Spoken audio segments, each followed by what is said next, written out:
Hey everyone, we are here. I'm here with Frankie and Oliver to talk about a book that we've been reading together for the Lesbos Project called Female Masculinity.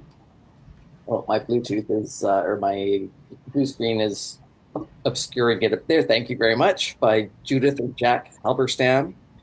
So we've been reading through it together. We've all been really busy, so it's been a little bit slow, but we've been eager to talk about it. So one of the main questions, I've written a few notes. I'm sure you have lots that you want to talk about. One of the main things, I mean, the way that Jack starts off the book is describing the definition of masculinity. Never really gets to a definition, but does explain that what we're trying to do here is disentangle the notion of masculinity from men. But how would you define masculinity if not tied to men? I think I think that Jack herself in the book says that like being able to untangle masculinity from men is kind of what gives us a better idea of what masculinity is in the first place. So being able to define like masculinity as a concept that like can apply to like men and women, and isn't just in it like coupling up masculinity with being male, right?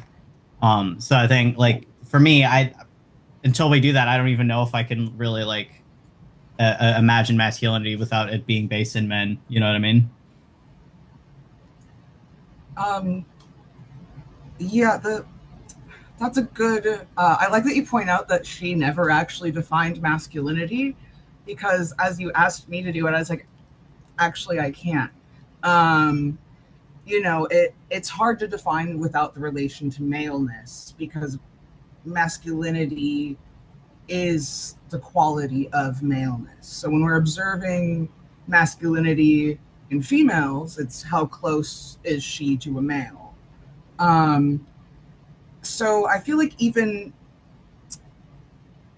proposing that we can fully separate masculinity from maleness feels impossible, even though I love her concept of masculinity without men, masculinity without males. I love the way she talks about, um, she brings up Monique Whitting in talking about, is a lesbian a woman? Is a butch a woman? Arguably, we know that a butch is masculine, but is not a man.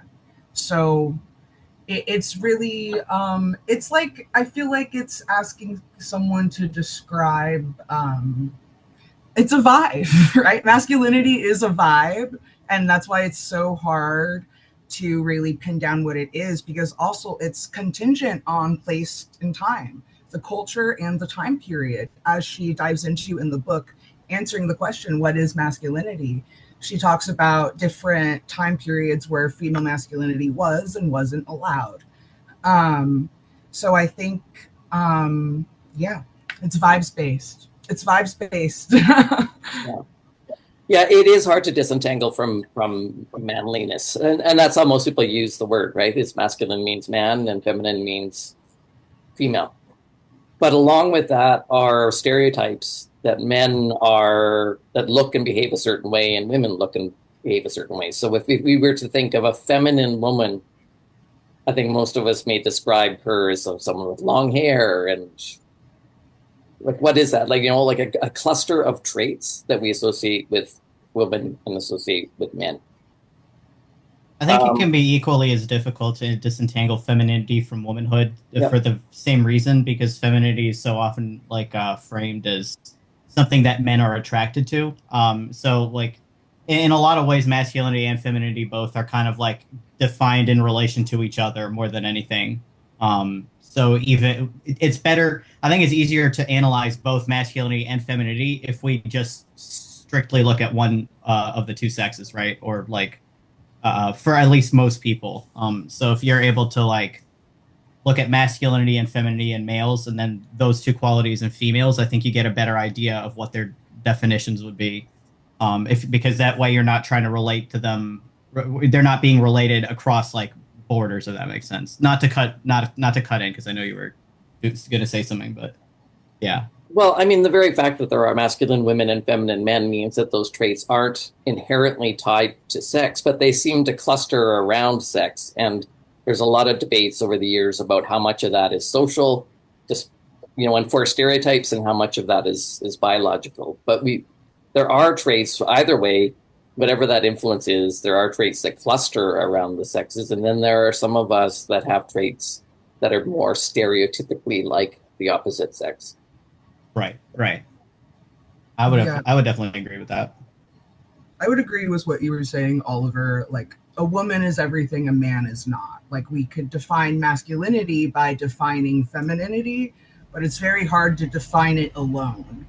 Um, Yeah, A they lot of exist both in groups. relationship. Yeah, so I was just going to say, like a lot of traits in both groups are kind of they're kind of defined by how you treat the other sex. So, like, I mean, chivalry is seen as like a masculine thing generally because it plays the role of the protector, which is one of the two roles men typically play in a woman's life. It's either protector or predator, right? So it's like if you're if you're talking about masculinity in relation to femininity, it's either going to be you're protecting the woman or you're hurting her, right? And then femininity in relation to men or masculinity, it's more like how attractive do you make yourself, or how attractive are you like naturally to the other side, So it's like the answer to those questions, I think, is where you would be able to like define it more concretely. But I'm not trying to derail what Aaron was saying, Yeah. or like yeah. So Frankie, you mentioned Wittig, who is referenced in the book. I mean, her most famous quote is "Lesbians are not women."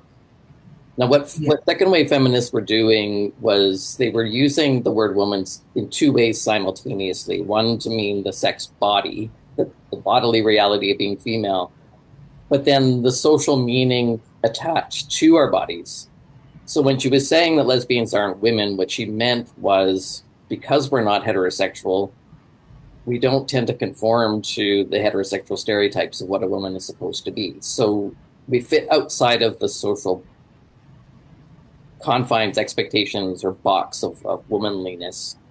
And lesbians are, and gay men are, tend to be gender nonconforming. And I don't know that anyone really understands why. There's competing theories about it. yeah. So you mentioned nature versus nurture, and I wanted to bring up the way Halberstam talks about the way society really beats the masculinity out of us in our youth. Mhm. Like, me personally, I've faced a lot of violence because of how masculine I am, um, at the hands of both men and women. Mhm. And when people bring up the nature versus nurture debate, oh, it's unnatural for a woman to be as masculine as you are, is something I've heard a lot in my life. Um, so I do think that I have this innate masculinity. That's something Halberstam talks about, her innate sense of masculinity and her connection to butchness. And I really like the way she frames her masculinity, not in relation to men. She's a butch. Her masculinity in relation to women is not the same as a male's relation to women is. Um, so I really like the way she talks about butch in that context a lot. Um, and then, I mean, like, I know we're all dying to talk about the passage about the bathroom problem. Before we get there, I just want to pick up because you kind of pointed at something that was going to be my next point, and that is the numerous ways that female masculinity has been pathologized through history, through clinical science, even branches of feminism pathologize this. So Sheila Jeffries, for example, her definitions of masculinity and femininity is basically a heterosexual construct of dominance and submission. And so she sees masculine as dominant and feminine as submissive. And yet not all masculine women are, I would say, are dominant, and I wouldn't say all feminine women are submissive. So that seems like a weak definition to me, but she is correct that the two, and as you said earlier, Oliver, like the two exist in relation to one another, right? There's kind of no concept of masculinity without a concept of femininity. But right. this rampant pathologization is something that we've all experienced. I don't know very many masculine women that haven't experienced that in some form or another, whether violence or even sexual violence. I think there are men that, I mean, sexual violence is one of the most extreme ways that men can assert dominance, and sometimes they feel very threatened by female masculinity. And one of the ways that they can assert their dominance over us and a cruel reminder of our female sex is through sexual assaults. And that pathologizing always seems to follow us. And I was laughing about, there's an 1886 description from Sexology by Kraft and Ebing about, he identified 4 different types of lesbians. And I laughed out loud when I read these. So he describes them as the feminine woman who's rejected by men, so turns to masculine women, the cross-dresser, the invert, and the total degenerate that might as well be a man. Those, according to that branch of sexology, those were the only 4 types of lesbians, that were all just broken and we're all just broken and degenerate in some way to differing degrees. But I thought it was interesting that only one of those is feminine, and the rest are like some on a spectrum of masculinity, the most masculine being the most degenerate. And she had to be rejected by men, and that's why she sought out masculine women. That's so funny. She couldn't have genuinely been attracted to the masculinity on a female. Like, it's well, and it also completely ignores the fact that there are a lot of feminine lesbians who go for other feminine lesbians. Like, that's completely negated from the entire list, the whole equation. Which is like the one I see the most of. I feel like nowadays is like I just see a lot of feminine women like together. So it's just so strange that that's not accounted for. Yeah.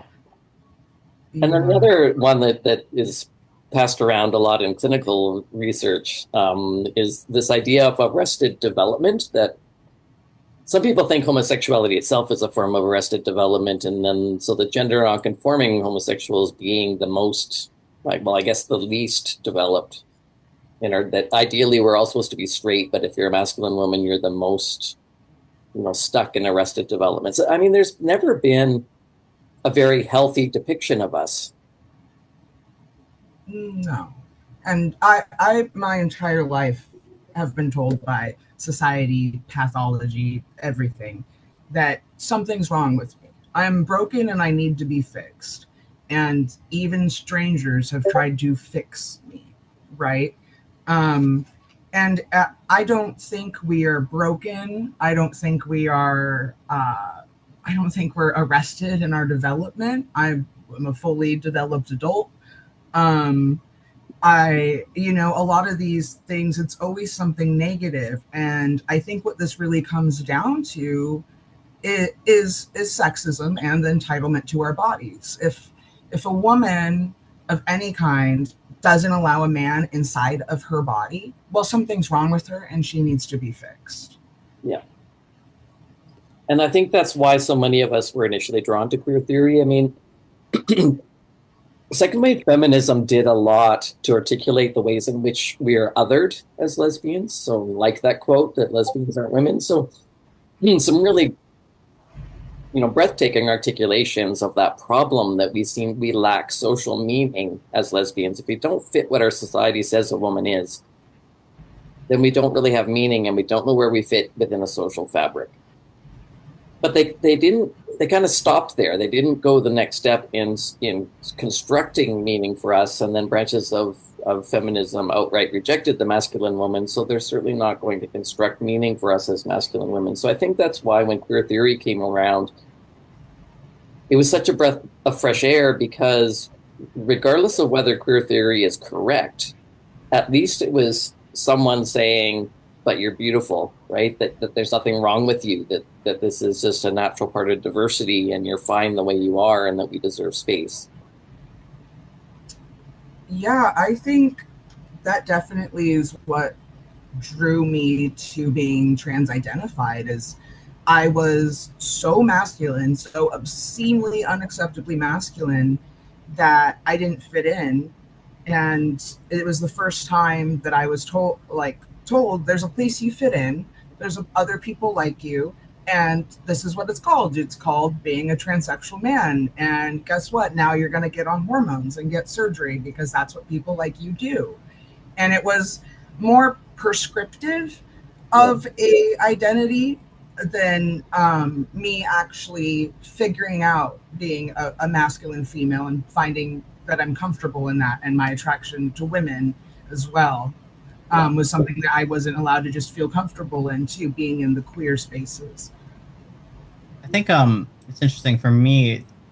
I feel like this is why I found the section on inverts like to be pretty interesting, which we can elaborate on that a little more later when we get to that part. But I found that like when I fully understood what gender dysphoria was and like the discomfort with one's body, it made me reevaluate what trans was compared to what I had understood it to be, listening to primarily conservative pundits and stuff up until that point on the issue of like trans people. So when I got a broader understanding for what dysphoria was, it really did feel like it matched my experience, and so it I feel like I kind of was led down a path of like, well, I wasn't led it down. I went down the path myself because I wanted to do what was best for myself at the time. And I was just like kind of pathologizing myself in a way that I thought made sense because I felt like there was something off about me.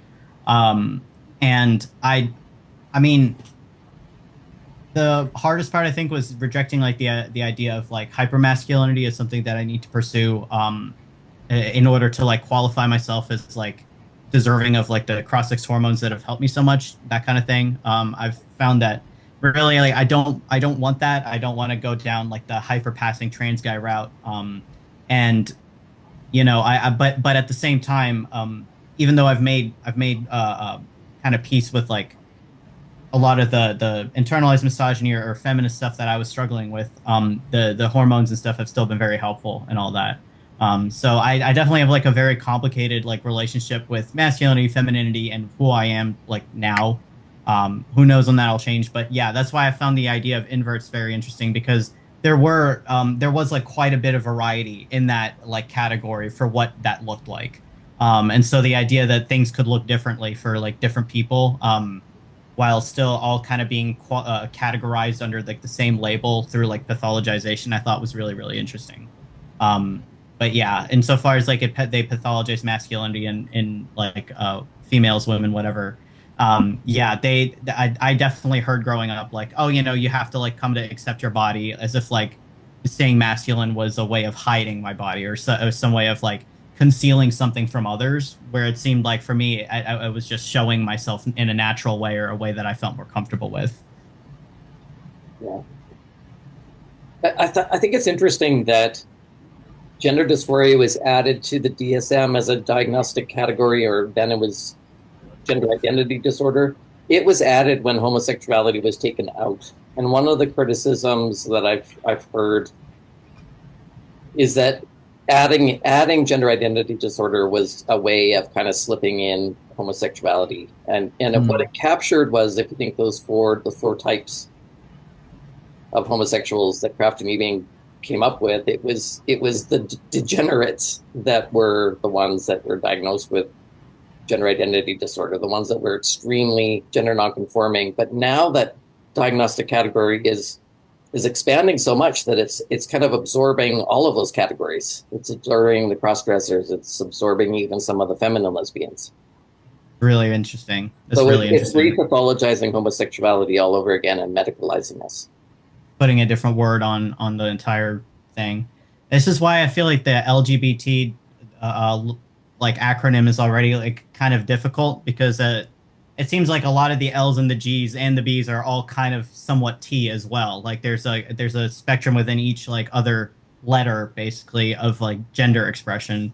And so it seems very difficult to even like disentangle like transsexuality or like the entire like project of gender bending, I guess, from the rest of the community. Like to make that its own letter seems strange already because there seems to be present in almost every community.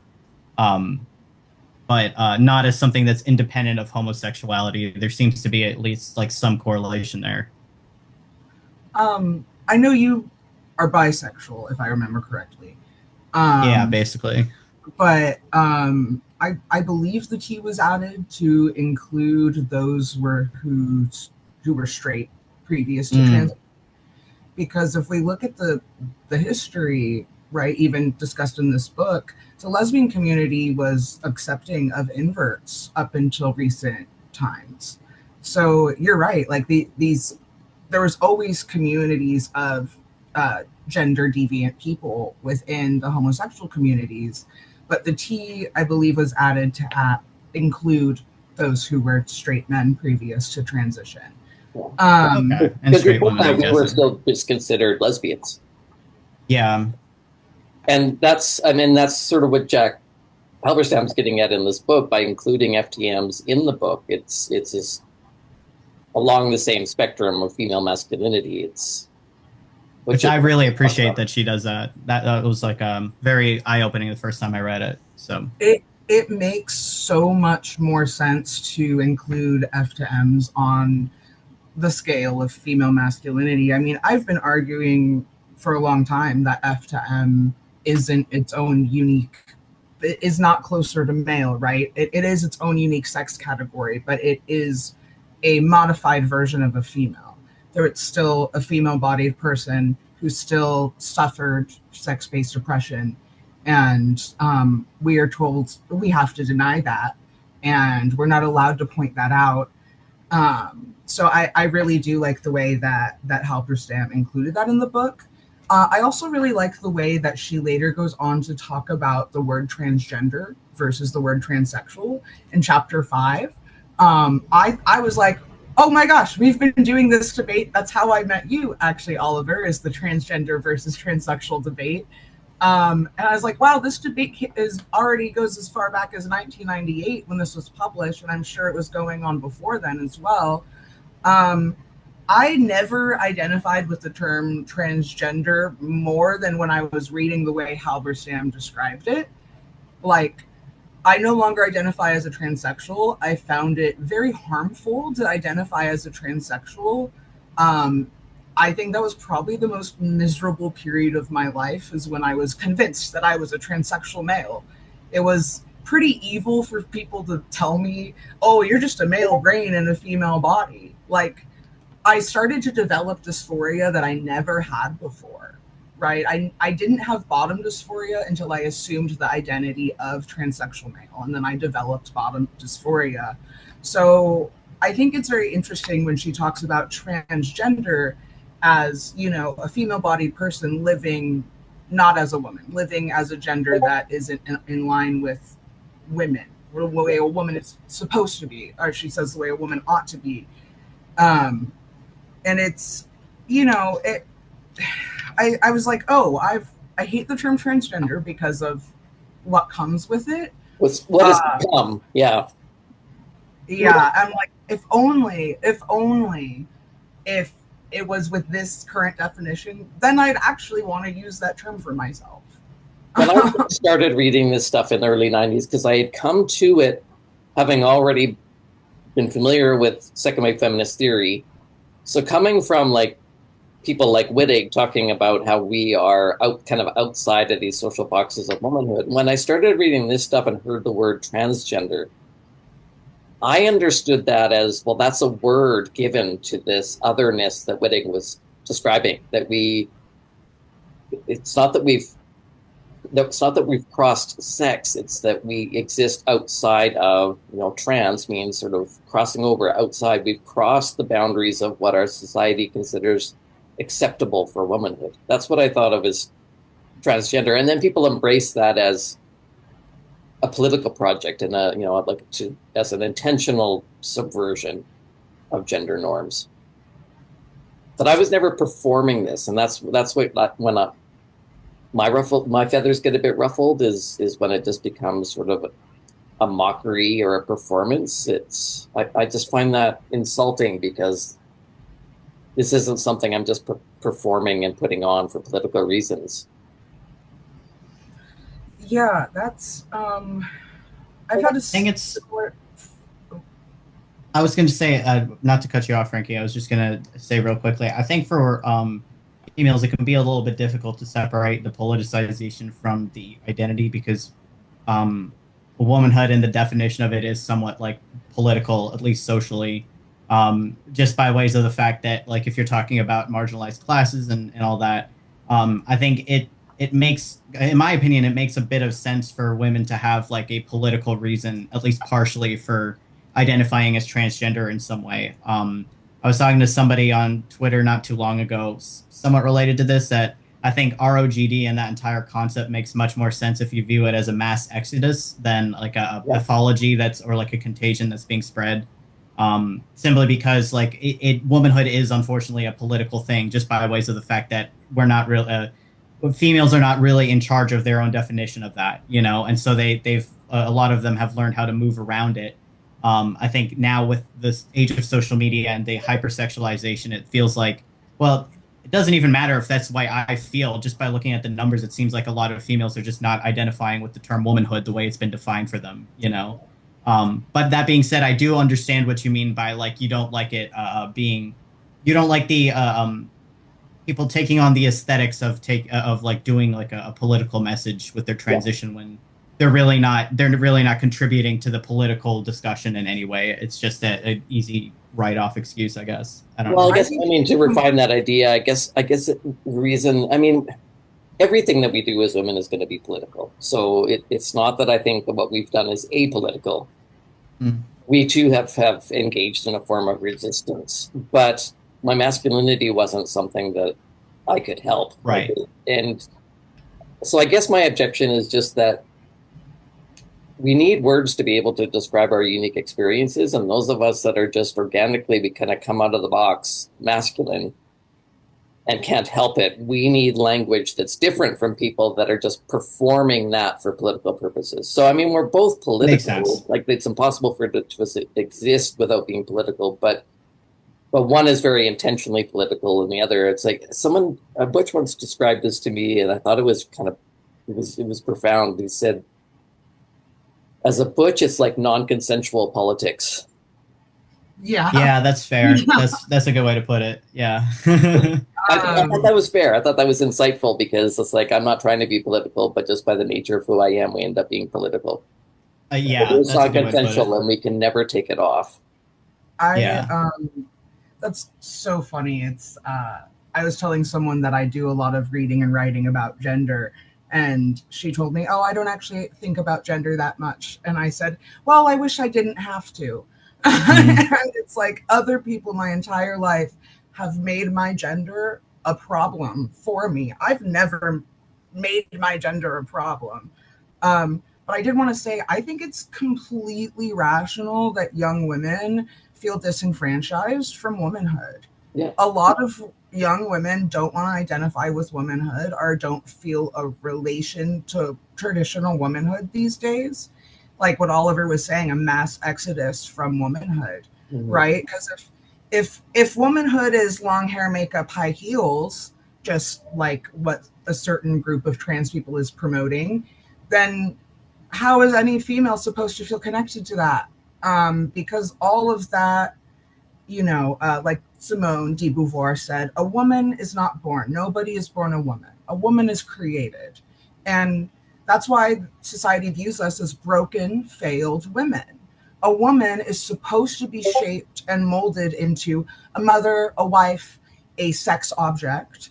And we failed all of those categories, but we're still female. We're still women.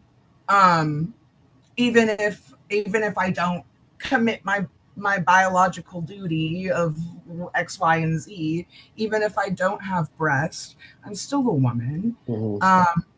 And so it's the logic used, right, is it's fascinating. I don't want to go on a huge tangent here because I'd like to focus on the book, but female sexuality is relational, whereas male sexuality is like object based, visual. So of course, male people think being a woman is a visual thing. It's a Yeah. matter of if you look like a woman, you're a woman. Where there now we have masculine females, gender nonconforming females, and they have all of these funky genders because to them gender is relational, sex is relational, so their sexuality is more relational. So that's how they come up with all these variations of soft butch and demi boy and oh, I'm agender, I'm gender neutral. It's because female sexuality is relational and sex and gender cannot be separated. I know these people really, really, really want to separate sexuality from gender, but as we've just discussed, gender variant people are more often than not homosexual. Yeah. And it's hard to say how much of that, like, intuitively, I feel like it's connected to sexual orientation, but then there's also this other part of me that says, but there's probably a lot more pressure on heterosexual women to conform to what men find attractive if they want to attract men. Right. I think that we. I don't give a shit if men find me attractive, so why would I put the effort into? Yeah, I feel I'm so glad Oliver is here because we can ask a male attracted person about what this is like. I have actually recently put out an article talking about attraction and sexual orientation, and my experience with it, and I actually, I think. Actually, since we're talking about gender and sexuality, I don't actually think I have a sexual or orientation anymore. And I think that explains a few things. We can, I don't know how many details I can go into, but it was something I was reflecting on when I was reading Woman Hating by Dworkin. I think, Aaron, I think you recommended that on your website. Really good book. But what I've realized is like, my upbringing was pretty strict and closed off from new experiences and new input. So really the only thing I had to process and like analyze, and I really like to do that, was the ideas that my parents presented to me. One of those being the idea of like what womanhood was, since we were Catholic and very traditionally Catholic, not like a progressive Catholic, because those exist, especially probably on the West Coast, you'll see a little bit more progressive Catholicism. But for me, it was very traditional. And the first thing I think I remember ever hearing about the cool, exciting things women get to do was having babies. And I already knew at that point I didn't want children, which according to the church is the only reason basically to have sex in the first place. And so I had instinctive sexual impulses and thoughts and ideas, but I never really was encouraged to explore those. And I wasn't really interested in exploring them either. I was like a creative writer back in the day. I used to write stories, very much lacking any kind of romantic subplot at all. I was never interested in romance. I thought the entire idea was pretty dumb, like a waste of time and boring in any movie that I watched. And it wasn't like I was feeling, oh, my sexual interests aren't being represented. It was just like I found the entire idea to be kind of like a waste of time. And I think that's why, like, for me nowadays, gender identity is like way more complicated as well, is because I basically I don't see things as sexual, including my own body, as very sexual at all. And so for me to see any things like what you were saying, like I just don't really care about attracting men. I don't really care about attracting anybody, men or women. It's quite literally like I want to be happy with myself at this point. And there really is no consideration for what sexual role I fit into. The hardest thing has been with transitioning is kind of thinking in my head, what sexual role can I occupy now? That makes sense to me from like a binary perspective of like heterosexuality versus homosexuality. And there's just like no way I can really account for any of that, so it's like it's very, very specific, hyper specific in my own head, which is why I as far as being male attracted and stuff, I don't know if I can actually be that useful in that category. Because any guy who's attracted me at this point, like I'm more impressed than anything. Like I'm the attraction from my end almost comes more from a fact of like I just want to know more about you now as a result of your interest in me. So still quite relational in the way that it works, I guess. But yeah, hope that answered your question. I mean, that does back up my point about female sexuality being more relational, and it does, yeah. More funky because of it being relational. Absolutely. Yeah. I absolutely agree with that as well. Like, yeah, I don't think that's really, I don't see how anyone could dispute that. That's just anyone that has ever known men and known women. That seems obvious.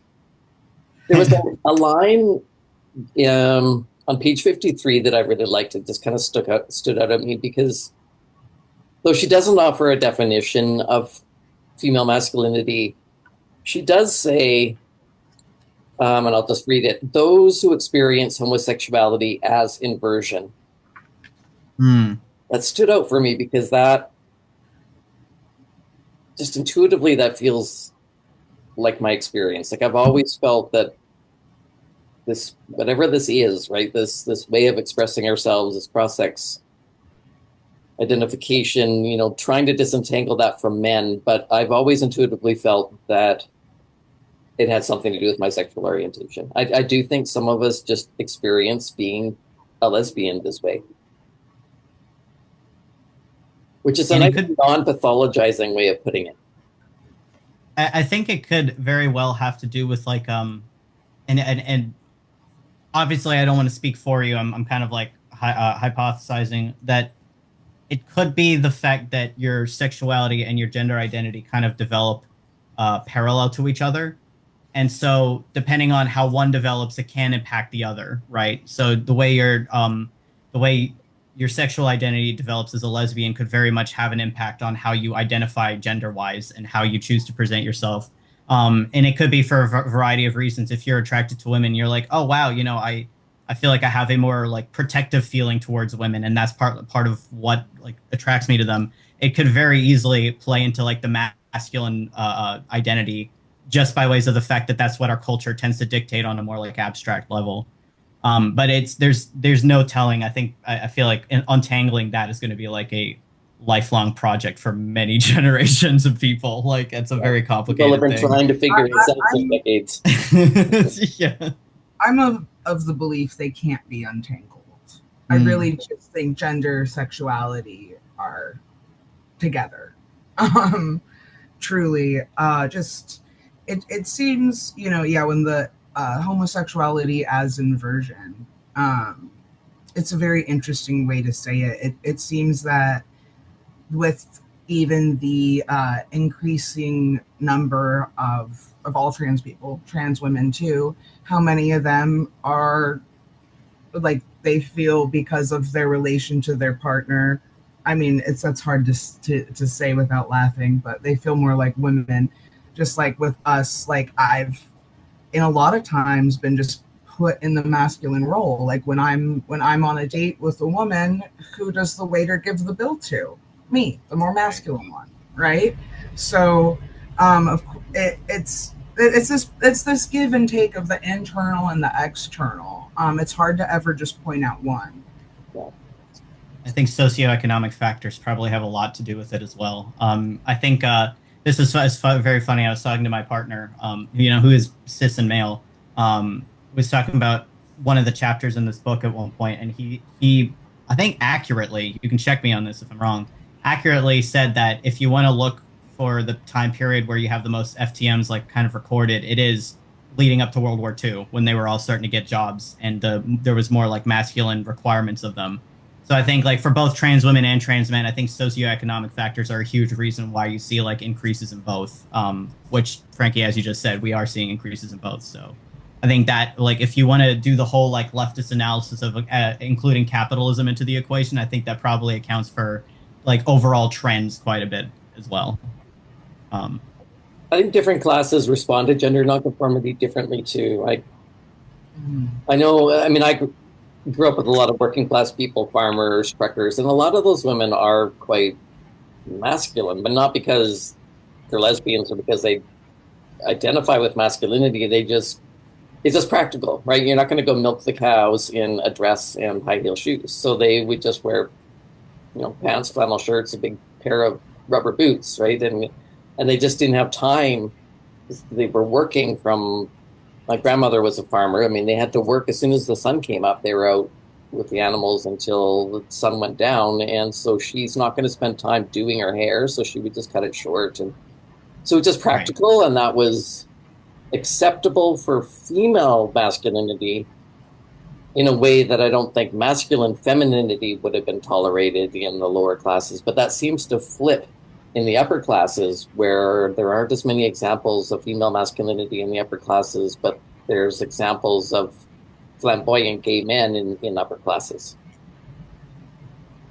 And I agree. I think think that's a really good illustration, kind of like how socioeconomic factors come in, right? It's because like um, generally poor people like they're I say poor people like lower class people and low income, whatever you want to say.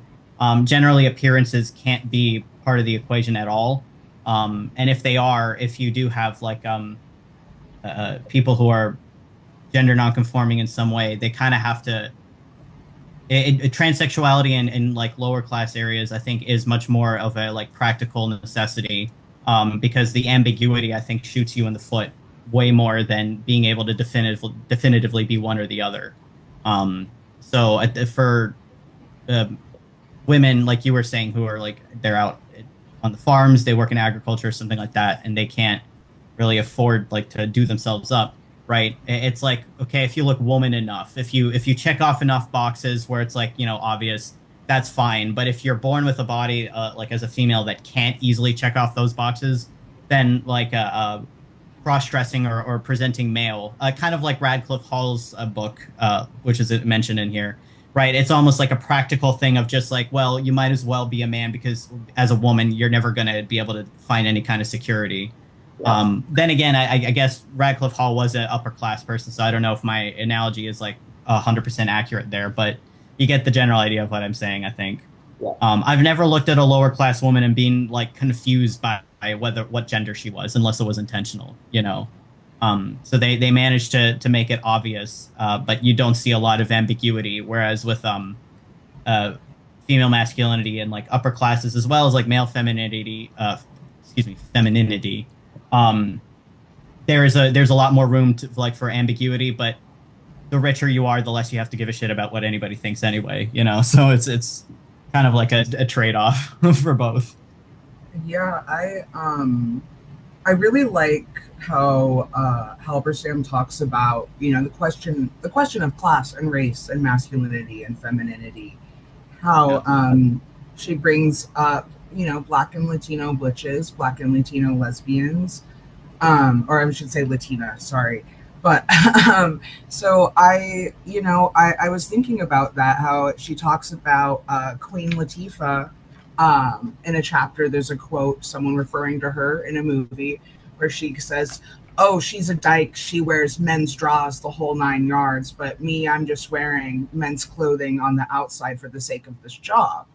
And I think, not to talk so much about underwear, but that is just very much the difference of a working class woman is wearing a bra and panties under her male uniform, whereas someone like me, I'm wearing men's drawers under my male uniform, right? Yeah. So where that kind of is a reflection of how deep does this innate masculinity go for some of us. That's a good point. I Let's hear you move on that. on to the bathroom problem, because I feel like that's kind of a nice segue just into the ways in which sex stereotypes are enforced in us. And she describes the bathroom, so the sex segregated space, as being one of the places where gender stereotypes are most enforced by women onto other women. What have your Um, experiences been like in women's bathrooms before you started taking testosterone? I was like on and off with the way I would present. So sometimes I'd be very feminine, and sometimes I'd look much more masculine. Because I was like trying on different things. But definitely, like when I was in high school and I was like pretty consistently masculine, there were a couple times where people were like, "Hey, I don't think you're supposed to be in here." I've gotten pretty lucky, like no hostility really, at least like to my face. I don't know if that's partly because it's the South and people like act differently. I have no idea. Um, but definitely like it's I've seen people get more uncomfortable or more awkward around me when I look masculine for sure, especially before transition.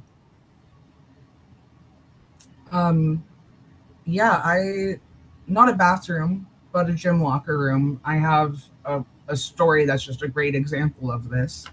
Um, I in middle school, the first time ever, I had to do the sex segregated locker rooms.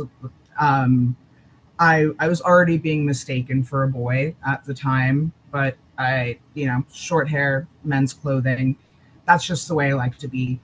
And I was bullied. Another girl came up to me and groped my breast, and she's like, "Oh, sorry, I had to make sure you're a woman."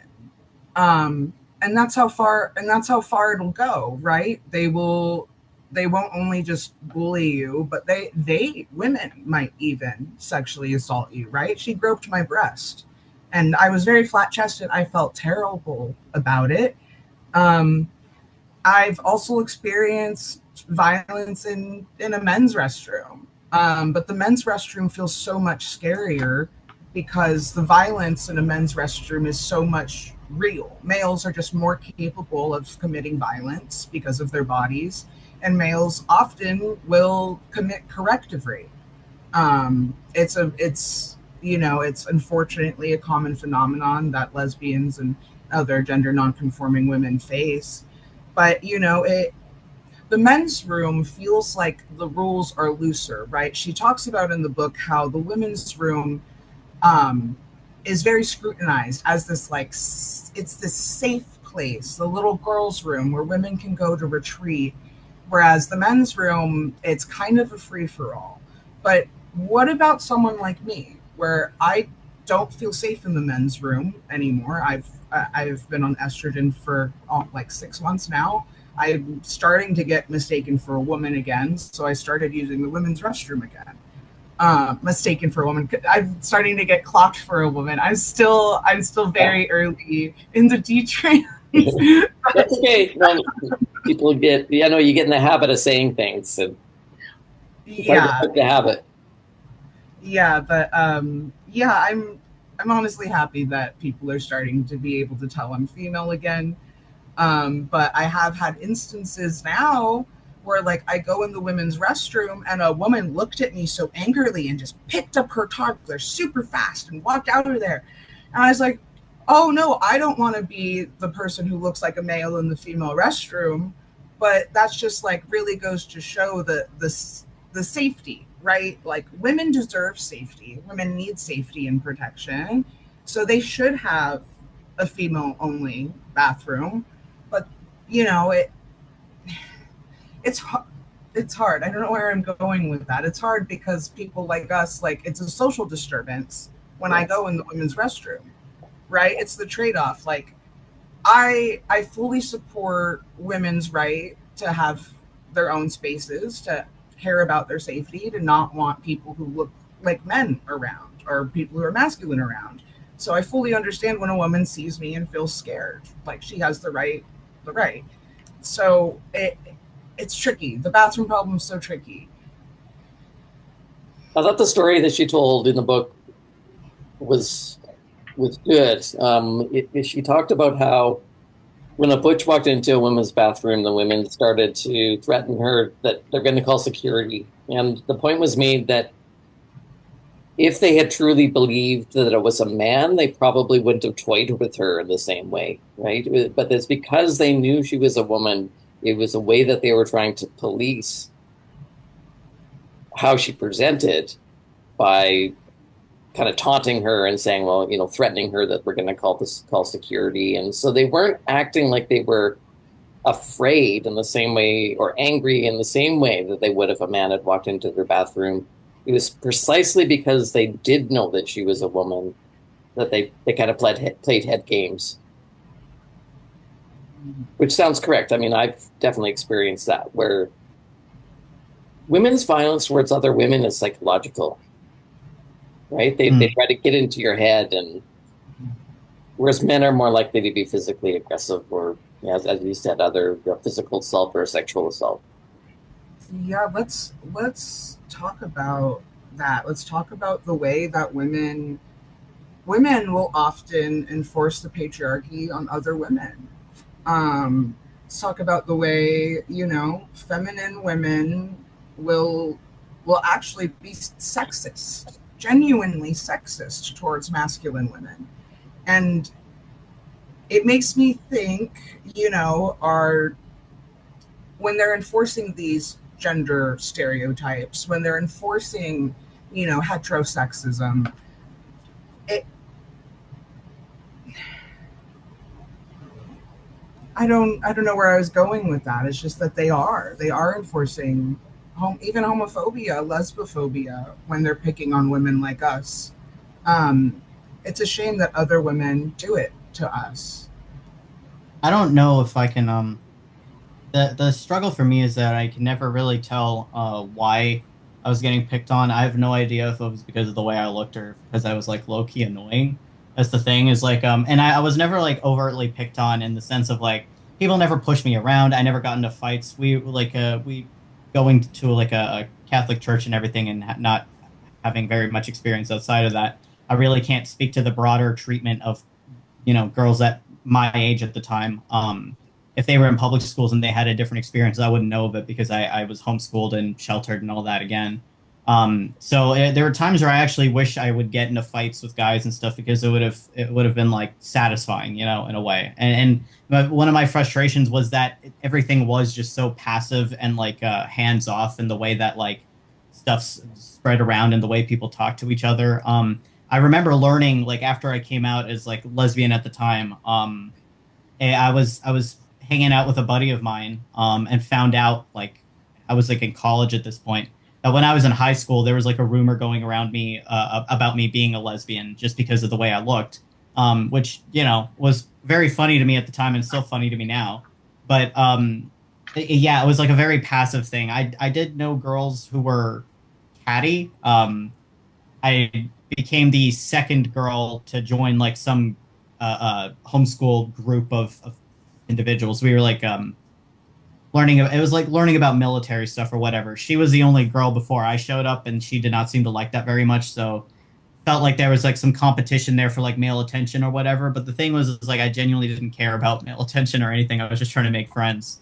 Um, so there's like a few other things that are kind of like going on in my life like that. I feel like Mhm. have made it difficult for me to kind of point to what my appearance of masculinity actually like contributed to.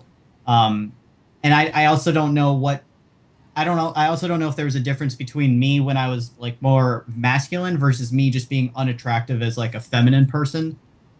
Because there is also a time where, like I've tried many times throughout my life to like go with femininity and take the classic feminine route, and it's just never worked out. But I don't know what exactly it was about me that rubbed other people the wrong way, I guess is the best way I can say it. All I can say is I definitely had negative experiences with women who acted in that kind of like toying, like teasing way. You could even argue that they might have been doing it right to my face and I didn't even notice if I'm like end up being more neurodivergent than I believe myself to be. Like it could very much have something to do with that as well. So I just don't know. I don't know. I'd be interested to hear more about y'all's experiences because I like I have I, no absolutely, fucking clue. I I would say hate cattiness. masculinity played a role. I Yeah, would say that it was probably compounded, It could like be, you're yeah. probably treated worse for being masculine while also people picked on you for other things as well. I think Like, the most overt experiences I had, I think, were before I hit puberty. Where like there's Aaron, I might have told you some of these stories the last time we talked, but basically like that there was a kid that directly to my face called me ugly when I was like maybe 9 or 10 years old because he thought I was a boy up until he saw me like later down the line, or like I guess maybe somebody told him or something. It's like so I find that kind of stuff funny. I found it funny back then too. But yeah, it was just like, wait, you're a girl, you're ugly. I was like, all right, thanks. Like, I don't know why I should care. But so it was like stuff like that. And then when I hit puberty, it seemed like guys just didn't want anything to do with me at all. Like they seemed like scared of me or like uncomfortable around me. For whatever reason, I have no idea. But I think I for whatever reason, I was like more in tune with the way guys were reacting to me than girls. It seemed like whatever they did to me, it mostly went over my head. Like I had no clue. I had a Is one of similar the bad things about it. Sorry, go. Sorry. I had a similar situation of a girl like being jealous over male attention. In high school, I was called I was called the skate park skank by a bunch of girls because I was a tomboy and I skateboarded and I was friends with all the boys, but I was out as a lesbian.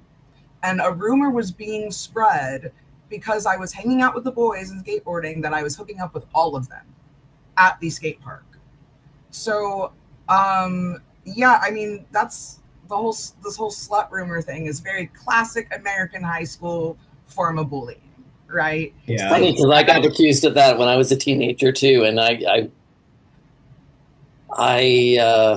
didn't date us in high school. Like I lived in a small farming community, and I knew that I wasn't into the boys. And as far as I knew, I was the only lesbian. So I didn't date as a teenager, but I had that reputation of you're sleeping around and you're doing drugs, and you're like, where are you getting that from? Like you're different. People just project all kinds of shit on you. Yeah. Yeah, yeah. I think I what thought it was so funny because I had never slept with a man when those rumors were being spread. It's like, this is absurd. It was just to attack me for my masculinity. I didn't conform with the other girls. I didn't want to go to Forever 21 and Starbucks. I wanted to go to the skate park, and I was punished for it. The rumors were spread. I think it's interesting because to kind of tie it into the bathroom problem, one thing that stuck out to me during that story of the confrontation in the bathroom was that um, she says, but then the person appears as something actually even more scary, not man. So you realize like it's not a woman, but then you hear them talk or whatever, you realize it's not a man. I think that ambiguity is like I think it weirds people out a lot more than even they expect it to. And because it really is like, well, how do I place you now? Like, what? How do I think of you? How do I like talk to you in any way if I don't know what you are? You know, which I think that might be one of the reasons why you get the brunt of a lot of projection on from other people is because they don't know what to you're not easily like they can't easily fill in the blanks, so whatever they're filling the blanks with it's like their own stuff that's they're just kind of like using the color and whatever they can't envision you as, you know. So anything like yeah, it makes a ambiguous people like a very easy target, I think, for that kind of projection.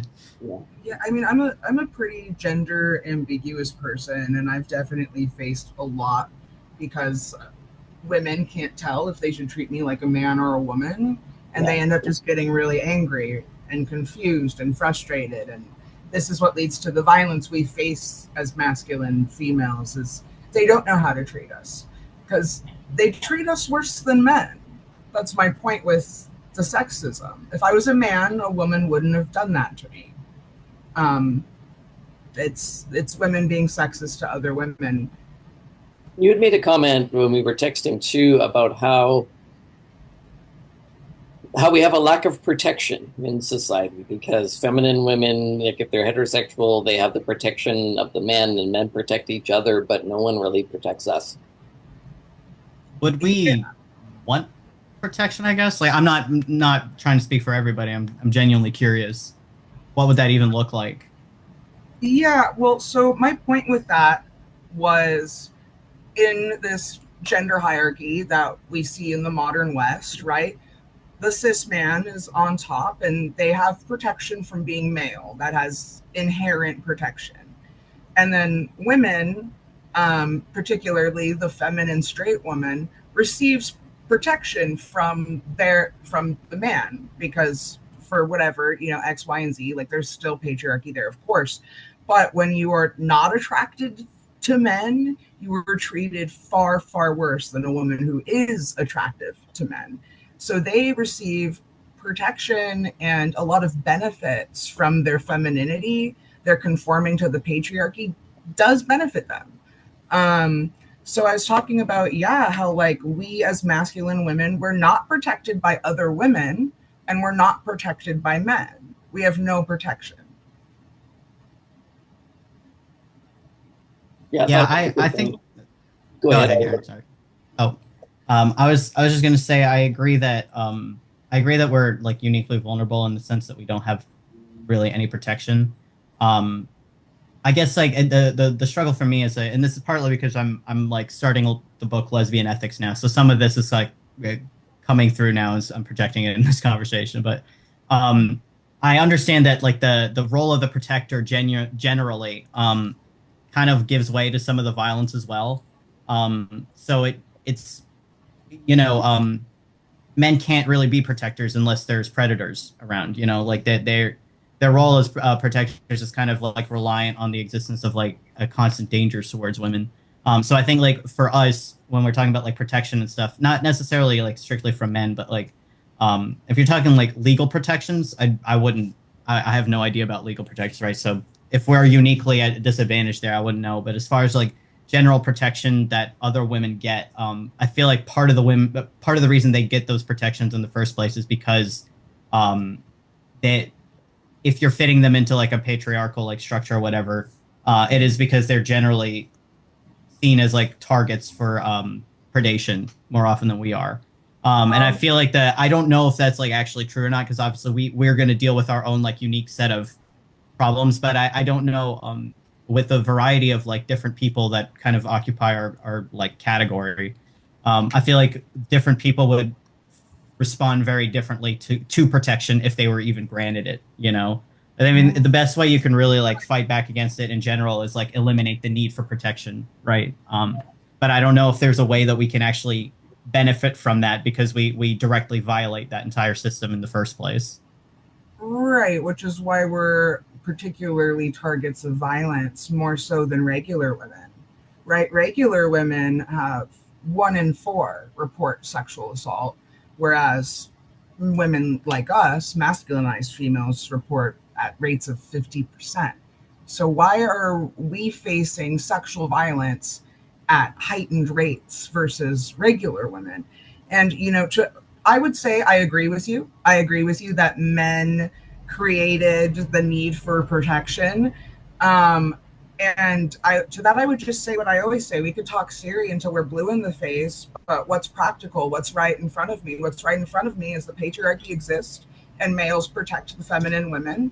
When a feminine woman says someone hurt her, then everyone believes it, right? But me as a masculine woman, I've been told to my face that no one believes me that I've faced sexual assault because of how I look by another woman. Yeah. So that's what I'd have to say about that. Yeah. That's a common experience amongst even butches, but trans men for sure. That like in things with intimate partner violence, for example, if you're with a feminine partner and it's your partner that's violent, no one believes the masculine partner, right? Because there's this perception that if you're the masculine, you're the aggressor. Yeah, that's definitely true, and I think that the reasons why we don't get paid attention to, like in those kinds of cases, is probably I think ironically it might actually be something where like the men are communities of men that you can go to kind of discuss that, because there are men that deal with the same thing for similar reasons, is that for the presence of masculinity, whether it's in a woman or in a male, seems to immediately invalidate you as like a victim. I feel like if in the rare cases where this I guess happens, if you have a very domineering masculine woman in a relationship with a very like feminine looking man, and the man's the one getting abused in that situation, I feel like they might actually be more likely to believe the man simply because of like the femininity that he has versus like the his partner's like more domineering masculinity or whatever, right? So I think like that it puts us in a unique position where we can actually kind of bridge a gap in the discourse of like allegations, false allegations, the like believability rate of different groups of people depending on like how masculine and feminine we are. We actually have like a very unique ability in that sense to like bridge a gap and hopefully cross some of the communication barriers that happen when it comes to those discussions, because it's such like a heated thing. You can't even really get through to like most women that like, hey, men are actually abused, and they are actually preyed on like in different ways, obviously, and it looks different. And like but that's like a whole thing on its own, right? But it is something where we have like a unique ability. It is one of the ways.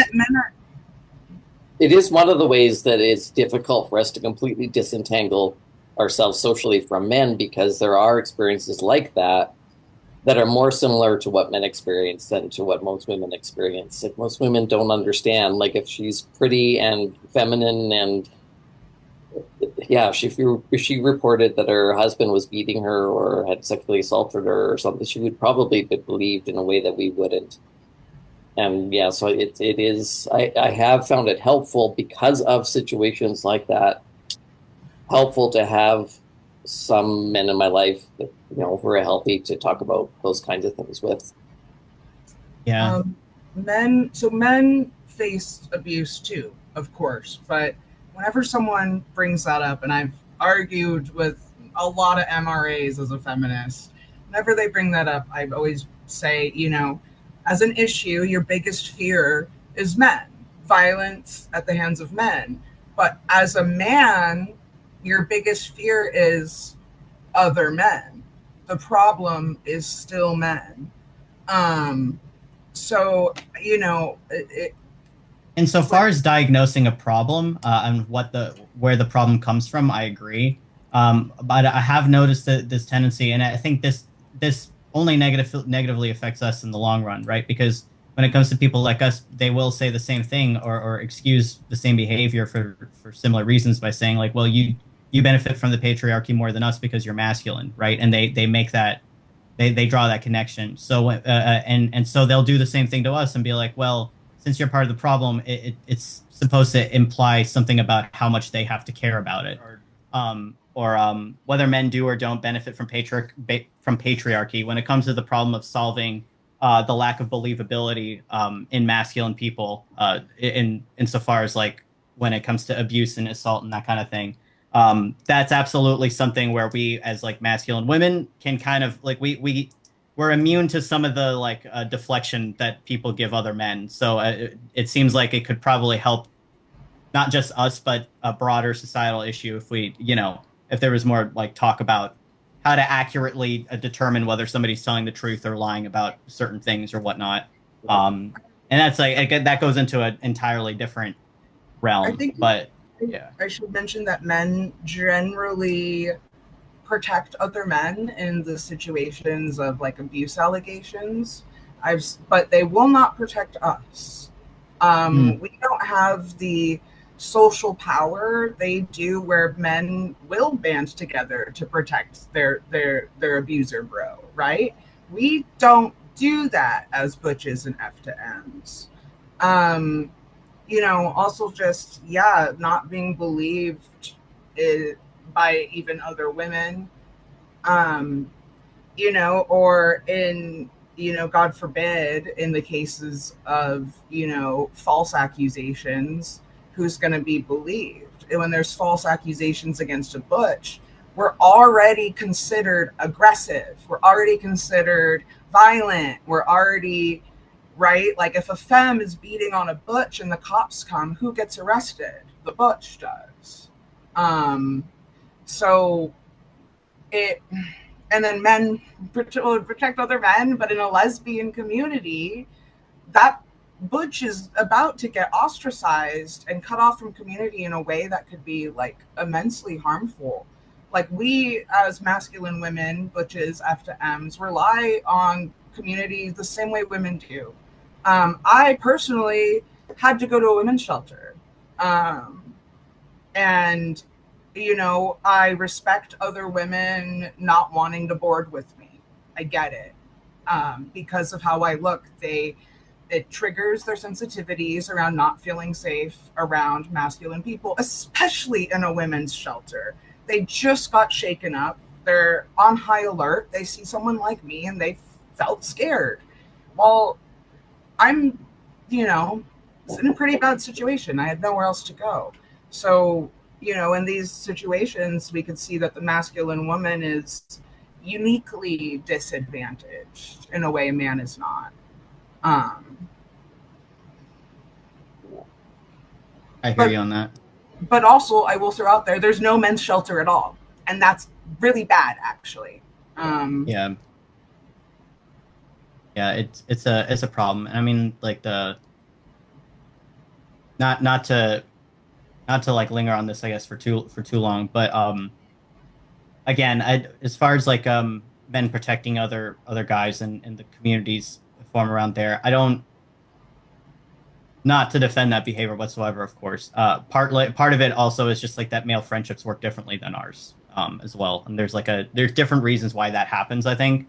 But I think as far as what you were saying, it's like there's nowhere for people like us to really go. I would say that probably men's shelters might actually help with that a little bit because it would get the ball rolling for like a larger group of people, and it gives us an option where it's like, hey, if we're not allowed into the women's shelter, at least like there, it may be like a good backup, you know, or hopefully like men's shelters wouldn't just devolve into like absolute like horrors beyond our comprehension, but if they don't, then it would be a safe place to go, so Yeah, I mean, I've seen yeah. men's locker rooms. I don't think I want to be up in the men's shelter.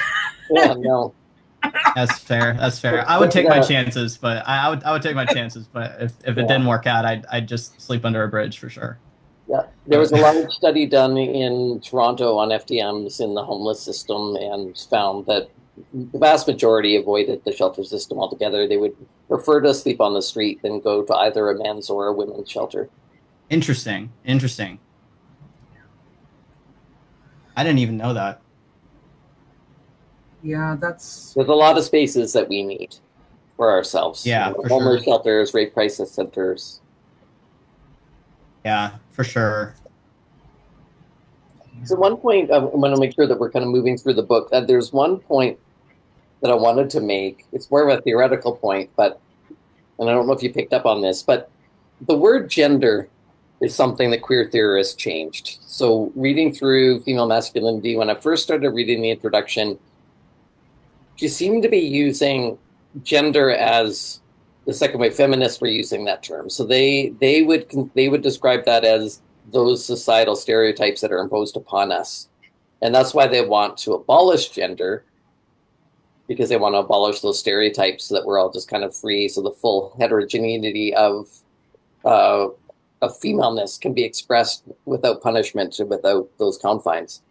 So she seemed to be using the word gender in that sense in the beginning of the chapter, but by the end of the introduction, it's so subtle, but she starts to change how she's using that word and starts Hmm. to use it as a personal trait that people have a gender rather than gender being something that is societally opposed, that people have individual genders. And that is what queer theory did differently from feminism, is it changed that word to gender. So, and this is, now we see this play out 20, 30 years later, all these gender identities. So, I mean, if gender is just a personal attribute, there can be an infinite number of genders. We could all have our own gender, and that can change over time. So I can identify as a cake, right, or a cloud. So it was so subtle in how she was writing this, because you're going along gender, gender, gender, gender, and then very subtly she starts to use the word differently. I think I need to like read that section again. But I think that when you're saying like we have all these different genders now and you can really be anything like cake, cloud, moss, whatever. I actually think like that's a primarily female thing that I've seen done. I don't see very many people who are born male that go down that kind of route. Yeah. I think it's important to let them keep doing that actually. And I can kind of explain why, because I think that when you go through this entire book, you'll see different ways that female masculinity is like kind of embodied in different groups of people, and she kind of goes into detail of how like invert erased a lot of those like more nuanced categories that like women had kind of built for themselves, that defined or distinguished them from other types of queer women, other types of lesbians or whatever they were going by, in ways that were like very important to them. But as Jack says in the book, like people who are analyzing this group, typically men, were not really able to pick up on all those nuances. So they kind of just all got labeled as inverts. It seems like even the word lesbian has been used that way, where they've consistently consolidated identities, or like a range of identities that women seem to have, and they for pathologizing reasons or for medicalizing reasons, they consolidate it all into one term. And from that term, then that's where they kind of start the whole process over again of like in kind of like manifesting these different identities. I think when a lot of people are saying that they are sock gender or cake gender or any of these things, what they're really saying is that like as Frankie was saying, they're expressing a like strong relationship with that thing, that they're identifying with that thing in a way that like may not make sense to anybody else. And it doesn't really make sense from a medical perspective. It is like a very individual thing. If you're saying you identify with like a cloud or a tree or something like that, it makes sense that you might dress your like in a cloud theme, like your more flowy white clothing, that kind of thing, because it's a way for them to kind of articulate something that they're trying to express, you know. It's very She talks, metaphorical. Yeah. yeah, exactly. And I think that like letting girls do that, especially when they're teenagers, which it breaks my heart that like I've contributed to like making fun of non-binary teenagers who do this kind of stuff. Because I think it's the way that I think it's one way in which women carve out their identities for themselves uninhibited, and it's kind of what it allows them to have a unique relationship both with themselves and their society, without being like told, no, you can't, you know, express yourself in that way.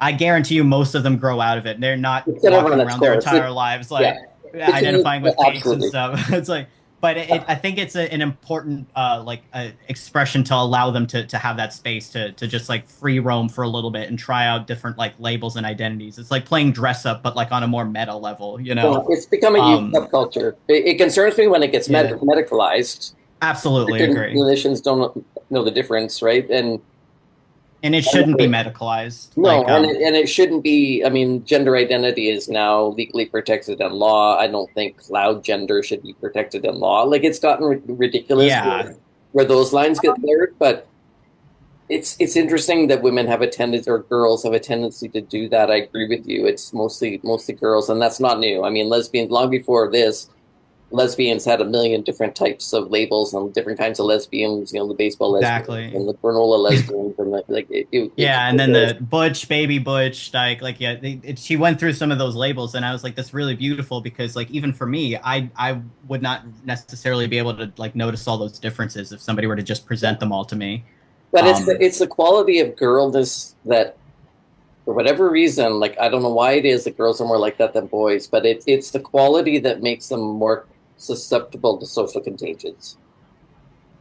I think that might be Frankie, I'm not trying to cut you off. Give me just like 2 seconds, I guess. It's like as far as the social contagion theory and everything goes, I think that if you're promoting a uh, idea of gender where opting out of womanhood typically necessitates some kind of dysphoria, that dysphoria is going to become they're basically going to be noticing parts of their body more often already, coupled with the natural feelings of like bodily insecurity that a lot of like girls grow up with. Yeah. I think it naturally leads them to feel dysphoric because not just because they think that they're actually like not because of the actual discomfort with their body, but also because they feel like they have to be dysphoric in order to allow them to do any of that other stuff that they want to do. And so I hate to say it because like I used to be very much on the you do need dysphoria in order to be trans side. I think for girls, letting them just let them call themselves trans and dress up in quirky outfits and use quirky pronouns. They're hurting nobody, and I think letting them do that let it might actually make them less susceptible to social contagion. Is my point? Is that like if you don't make dysphoria and the discomfort and the necessary medicalization as a result like a requirement of the entire process of gender expression, I think you liberate most of them, if not all of them, from the feeling of like I have to feel negative about my body and I have to like adopt all these like negative coping skills essentially when they might not have otherwise done that if it wasn't like internalized as like a requirement for them, you know? Good point. Just a thought. I mean, obviously, again, Well, not I a mean, scientist. I've always had a soft spot for rebels and Yeah, something. So I mean, like the hippies, I knew some hippies that my parents were friends with some hippies when I was a kid, and I loved them. So I mean, this is basically the hippies of our time, right? It's the yeah, youth subculture of our time. So I definitely have a yeah. soft spot for them as quirky Oh, and guys, but it's when they get medicalized that it's Yeah, and that's where the concern, especially for females, really has to be is that like, hey, try medicalizing last and do everything you can first to just like have at it, be free, do whatever you want. But if you're thinking about medicalizing, save that for the very end because you can play catch up. That's something that testosterone allows you to do. I mean, the last thing we need is predatory, exploitative surgeons saying, "Oh, all these kids are identifying as cats and lizards and clouds. Why don't I start developing some surgical procedures to create horns and cat Absolutely. ears?" And Yeah. God, we do not need real life cat ears attached to humans. That'd be so scary. before we wrap up, were there any other points you wanted to come back to from the book that we haven't covered yet? Yeah, Frankie, yeah. regender. I've been like trying to. I'm like, Sorry. Sorry, Frankie. Throw it out. Regender. Yeah, on the topic of that, gender, the definition, we have 5 working definitions. There's 5 main definitions that we use. The way she starts using it in the book in a feminist way as the social relation between men and women, that is gender. But she goes on to talk about, gender identity, as butch gender, cloud gender, whatever, transgender. She also talks about the gender transience, the feeling of being transient from your gender and transing from one gender to another versus sex, which is why I think sex is very important. If queer theory has gone off the rails, we're never gonna dial that back in. We're never gonna draw it back in. What gender is never gonna mean what it used to mean. At this point, it's just already like that ship has sailed. So this just comes back to the importance of being real about sex. If people want to identify as whatever gender they're going to, they can.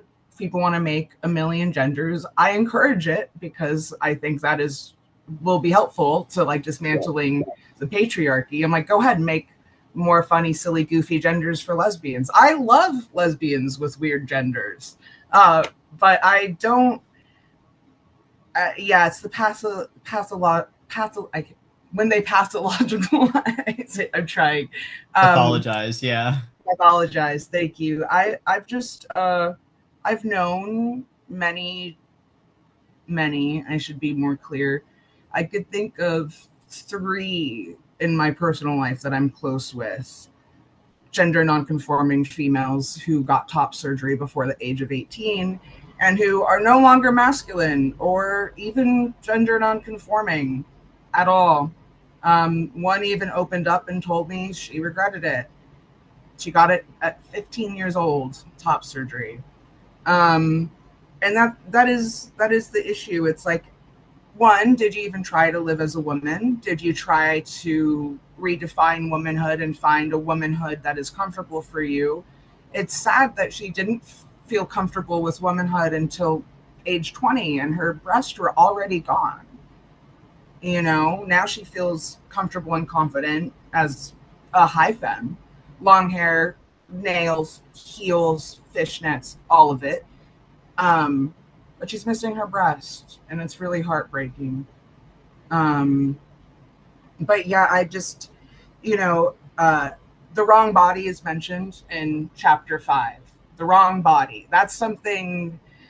Oh man, when I was told I was in the wrong body, because that's what it is, right? I didn't right from age 12 used to cry in bed at night, wishing I was a boy, wishing I was a boy.